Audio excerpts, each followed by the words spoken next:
السلام علیکم سامعین، آج ہم آپ کو بتائیں گے لفظ جناب کی حقیقت۔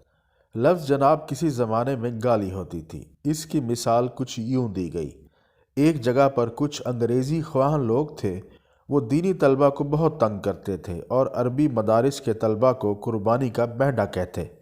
غرض کبھی کچھ۔ ایک دن سب طلبہ نے طے کیا کہ انگریزی خواہاں لوگوں کے لیے کوئی ایسا لفظ بنائے جس میں ان کی ساری صفات آ جائے۔ غور کیا گیا تو 4 باتیں مشترکہ تھیں۔ پہلی یہ لوگ بڑے جاہل تھے، دوسری یہ نالائق تھے، تیسری احمق تھے اور چوتھی بے وقوف تھے۔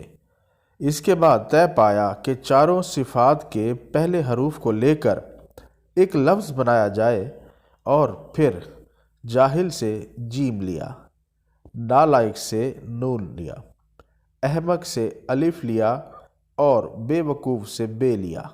لفظ بن گیا جناب۔ اس کے بعد طلبہ نے ہر انگریزی خواہاں کو جناب کہنا شروع کر دیا۔ یہ لفظ ایسا مشہور ہوا کہ آج کسی کو پتہ ہی نہیں کہ یہ بنا کیسے تھا۔ سب ایک دوسرے کو جناب کہتے پھرتے ہیں۔ اس طرح کی مزید دلچسپ اردو معلومات کے لیے ہمارے چینل اردو انفارمیشن کو سبسکرائب کریں۔ شکریہ۔